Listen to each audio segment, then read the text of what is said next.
अब हमें पढ़ने हैं हार्मफुल माइक्रो ऑर्गेनिजम्स।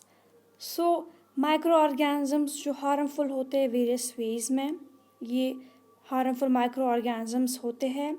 और कुछ माइक्रो ऑर्गेनिजम्स जो होते हैं वो कॉज करते हैं डिजीज़ ह्यूमन बींग्स में, प्लांट्स में, एनिमल्स में। सच डिजीज कॉजिंग माइक्रो ऑर्गेनिजम्स को हम क्या कहते हैं? पैथोजेंस। कुछ माइक्रो ऑर्गेनिजम्स फूड को स्पॉइल करते हैं, क्लोथिंग को स्पॉइल करते हैं या लेदर को स्पॉइल करते हैं। Let us study more about their harmful activities. अब हम पढ़ेंगे इनकी हार्मफुल एक्टिविटीज़ क्या है उनके बारे में, यानी ज़्यादा से ज़्यादा मतलब इनकी हार्मफुल एक्टिविटीज़ क्या क्या है। Disease causing micro organisms in humans. तो क्या होता है, जो पैथोजेंस होते हैं वो एंटर करते हैं हमारी बॉडी में थ्रू एयर से जो हम ब्रीथ करते हैं, या वाटर से जो हम पिएंगे, या फूड जो हम खाएंगे। They can also get transmitted by direct contact. ये ट्रांसमिट हो सकता है डायरेक्ट कंटैक्ट की मदद से भी। जब आप एक इन्फेक्टेड पर्सन के साथ टच करेंगे तो उस वजह से होगा। और कैरीड होते हैं बाय एन एनिमल, और इन्हें कैरी करते हैं एनिमल्स। किसी भी फॉर्म में भी आपको ये मिल सकता है, कैरियर कोई भी फॉर्म हो सकता है इनका। माइक्रोबियल डिजीज़ जो स्प्रेड होती है एक इन्फेक्टेड पर्सन से हेल्दी पर्सन तक, किस थ्रू होती है? एयर से, वाटर से, फूड से, या फिजिकल कंटैक्ट से। उन्हें हम कहते हैं कम्युनिकेबल डिजीज़। एग्जाम्पल है इन डिजीज़ की, जैसे कि है कॉलेरा है, कॉमन कोल्ड है, चिकन पॉक्स है और ट्यूबरक्लोसिस है।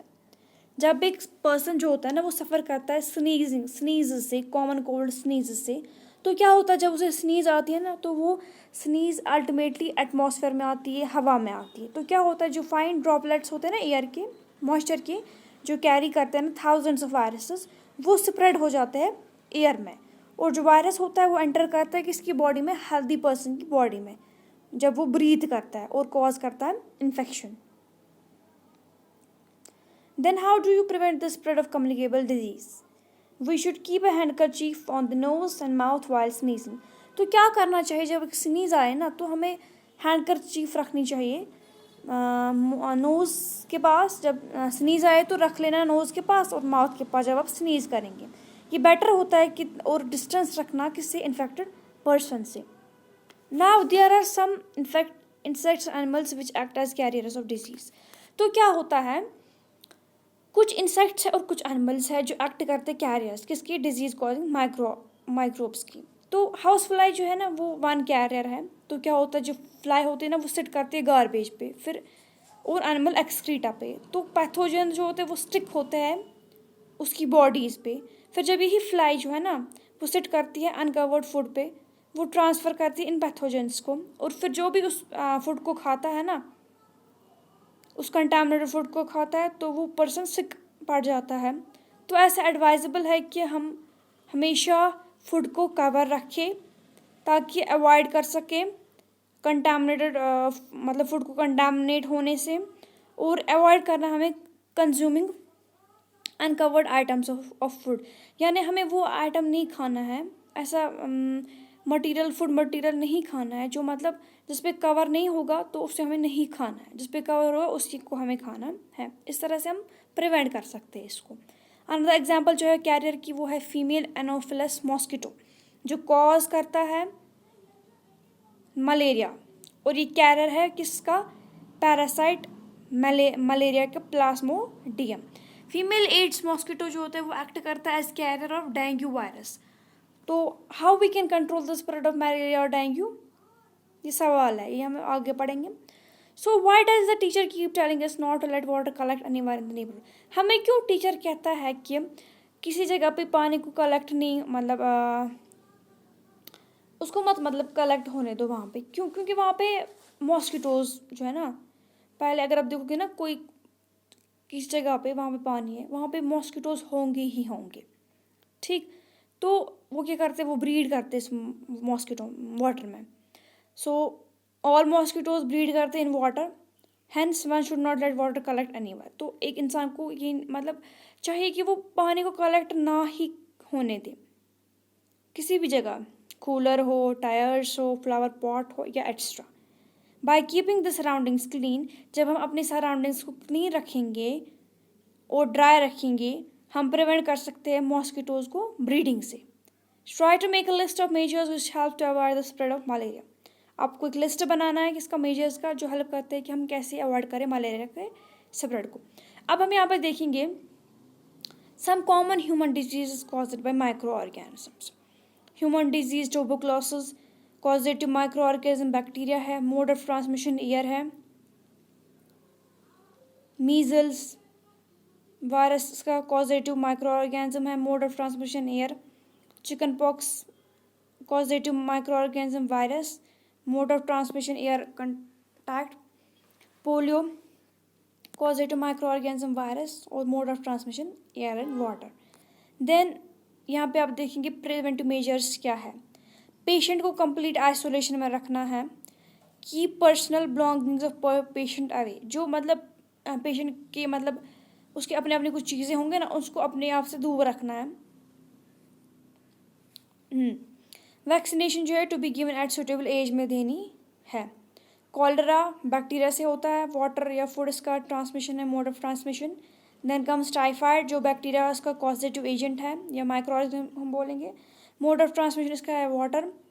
आपको प्रिवेंटिव मेजर्स क्या करना है, मेंटेन करना है पर्सनल हाइजीन और गुड सैनिटरी हैबिट्स करना है, कंज्यूम करना है properly cooked food, boiler drinking water, vaccination करनी है। हेपेटाइटिस ए, ये कॉजेटिव एजेंट है इसका वायरस और मोड ऑफ ट्रांसमिशन है वाटर और प्रिवेंटिव मेजर्स है इसकी drink boiler drinking water, vaccination. Malaria जो होता है वो प्रोटोजोआ से होता है और मोड ऑफ ट्रांसमिशन है इसका मॉस्किटो। यूज़ करनी है आपको मॉस्किटो नेट और रेपेलेंट्स और स्प्रे इंसेक्टिसाइड्स यूज़ करना है एंड कंट्रोल करना है ब्रीडिंग मॉस्किटोज का बाय नॉट अलाउिंग वाटर को जमा नहीं होने देना है किसी जगह पे, तो अल्टीमेटली वहाँ पे मॉस्किटोज की पॉपुलेशन नहीं होगी, यानी वो मॉस्किटोज ब्रीड नहीं कर पाएंगे। Some of the common diseases affecting humans, their mode of transmission and general methods of prevention are shown in table 2.1। तो ये बताता है कि जो कुछ कॉमन डिजीज़ है ना जो अफेक्ट करती है ह्यूमंस को, उनके मोड ऑफ ह्यूमंस को, उनका जो मोड है ट्रांसमिशन का और कुछ जनरल मेथड्स दिए गए हैं ताकि उनकी प्रिवेंशन कैसे कर सके। So this is the figure table 2.1। So in other animals for example anthrax is a dangerous human and cattle disease. जो बाकी के अंदर अगर हम एनिमल्स देखेंगे, इधर पे है disease causing micro organisms in animals. Several micro organisms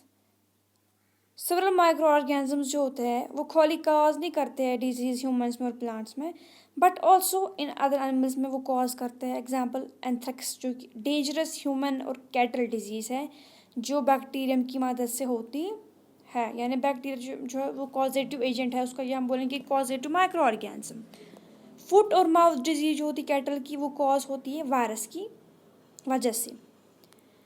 disease causing micro organisms in plants.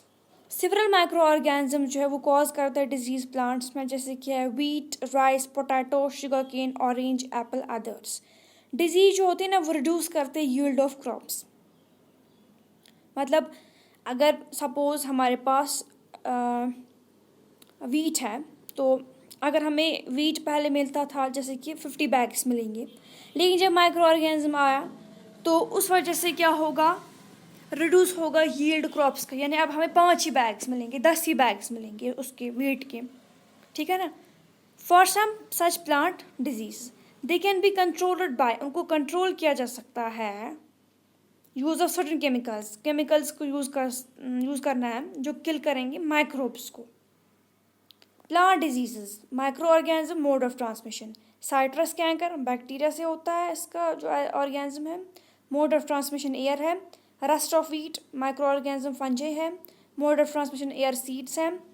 Plant diseases yellow vein mosaic of bhindi okra, micro organism यानी कॉजेटिव एजेंट कौन सा है, वायरस है और मोड ऑफ ट्रांसमिशन इंसेक्ट है। Food poisoning.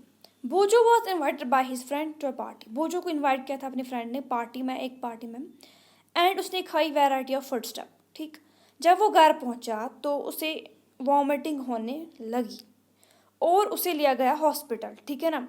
तो doctor ने कहा ये जो कंडीशन हुई ना इसमें बोझों में, वो किस वजह से है? पॉइजनिंग की वजह से, फूड पॉइजनिंग की वजह से हुई। Paheli wonders how food can become a poison. Paheli जो है वो हैरान होती है कि खाना जो वो कैसे पॉइजनस बन सकता है। Food poisoning could be due to, food poisoning जो है वो किस वजह से हो सकती है? जब आप कंज्यूम करेंगे ऐसा फूड जो स्पॉयल हुआ होगा बाय माइक्रो ऑर्गेनिजम्स। ठीक, माइक्रो ऑर्गेनिज्म जो ग्रो करते हैं हमारे खाने पे, समटाइम्स वो प्रोड्यूस करते हैं टॉक्सिक सब्सटेंसेस।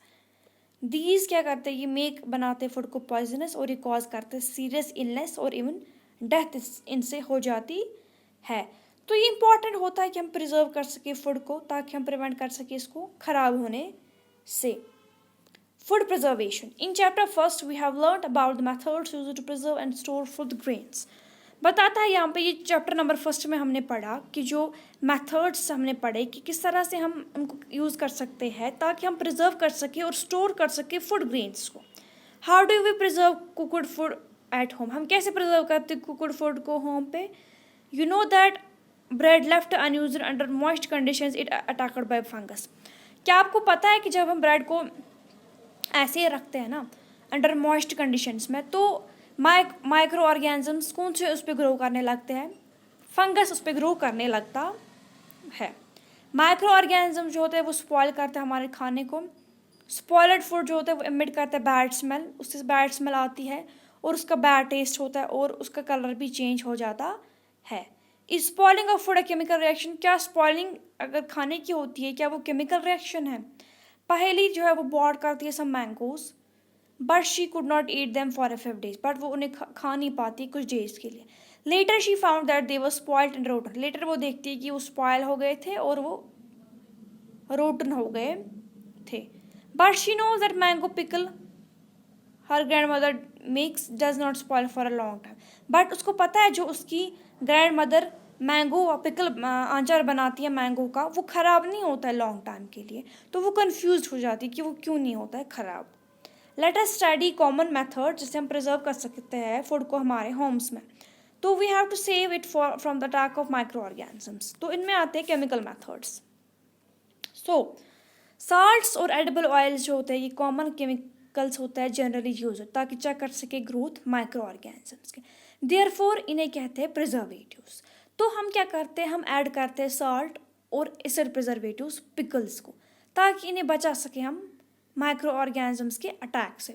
सोडियम बेंजोएट जो होता है और जो सोडियम मेटाबाइसल्फेट होता है ये कॉमन प्रिजर्वेटिव्स होते हैं। तो इन्हें यूज़ किया जाता है जैम्स में और स्क्वैशेस में, ताकि चेक कर सके उनकी स्पॉइलेज को। प्रिजर्वेशन किससे? कॉमन साल्ट से। कॉमन साल्ट जो है उसे यूज़ किया जाता है ताकि प्रिजर्व कर सके मीट को और फिश को बहुत टाइम तक।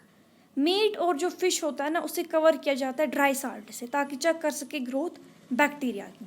साल्टिंग जो है ना ये यूज़ किया जाता है प्रिजर्व करने में आंवला को या रॉ मैंगोज को या टैमरिंड को एक्स्ट्रा, ठीक है ना। प्रिजर्वेशन कैसे कर सकते हैं हम? शुगर से। जैम्स, जेलीज और स्क्वैश जो होते हैं ना वो प्रिजर्व होते हैं शुगर से। शुगर जो है वो रिड्यूस करता है मॉइस्चर को, कंटेंट को, और इनहिबिट करता है ग्रोथ बैक्टीरिया की जो स्पॉइल करते हैं खाने को। Preservation by oil and vinegar, हम यूज़ करेंगे ऑयल का और विनेगर का ताकि हम प्रिवेंट कर सके स्पॉइलेज पिकल्स की, बिकॉज बैक्टीरिया जो होते हैं वो ऐसी कंडीशंस में नहीं रह पाते हैं, यानी ऐसे एनवायरनमेंट में नहीं रह पाते हैं। वेजिटेबल्स है, फ्रूट्स है, फिशेस है और जो मीट है उन्हें प्रिजर्व किया जाता है ऑफन इसी मेथड से। हीट एंड कोल्ड ट्रीटमेंट्स, आपने ऑब्जर्व किया होगा कि जो आपकी मदर है वो बॉयल करती है मिल्क को, उसको स्टोर करने से पहले या उसको यूज़ करने से पहले मिल्क को बॉयल किया जाता है। बॉयलिंग जो है वो किल करती है बहुत सारे माइक्रो ऑर्गेनिजम्स को। Similarly we keep our food in the refrigerator, हम अपने खाने को रेफ्रिजरेटर में रखते हैं। लो टेम्परेचर जो होता है वो इनहिबिट करता है ग्रोथ माइक्रोब्स की। Why does the milk that comes in packets not spoil? तो अब यहाँ पे सवाल आता है, जो मिल्क आता है ना पैकेट्स में, टेट्रा पैकेट्स होते हैं या जो लाइक अमूल मिल्क होता है वो आएगा टेट्रा पैक में आएगा, वो क्यों नहीं स्पॉइल होता है? My mother told me that the milk is pasteuriser, वो मिल्क जो होता है वो पॉस्चराइजर होता है। यानी व्हाट इज़ पॉस्चराइजेशन, अब हम वो पढ़ेंगे। Pasteuriser milk can be consumed without boiling, pasteurise milk जो होता है ना उसे कंज्यूम किया जाता है बगैर बॉयलिंग के, क्योंकि ये फ्री होता है हार्मफुल माइक्रोब्स से। मिल्क जो होता है उसे हीट किया जाता है अबाउट 70 डिग्री सेल्सियस पे 15 से लेकर 30 सेकेंड्स तक, और सडनली उसे चिल किया जाता है और उसे स्टोर किया जाता है। ये करते हुए क्या होता है, ये प्रिवेंट करता है माइक्रोब्स की ग्रोथ को, और इस प्रोसेस को डिस्कवर किया था ल्यूइस पास्चर ने, एंड इसे कहते हैं पास्चराइजेशन। तो पास्चराइजेशन क्या होता है, लाइक जो हमें टेट्रा पैकेट्स आते हैं ना, ज़रूरी नहीं है कि आप उसे बॉयल करेंगे, आप उसे बगैर बॉयल करे ही कंज्यूम कर सकते हैं। Now come storage and packing. These days dry fruits को और इवन वेजिटेबल जो है वो सोल्ड किए जाते हैं सील्ड एयर टाइट पैकेट्स में, ताकि प्रिवेंट कर सके attack of microbes. Now comes nitrogen fixation. आपने पढ़ा होगा बैक्टीरियम के बारे में, राइजोबियम के बारे में क्लास 6th and 7th में। ये इन्वॉल्व होता है फिक्सेशन ऑफ नाइट्रोजन में लिग्यूमिनस प्लांट्स में।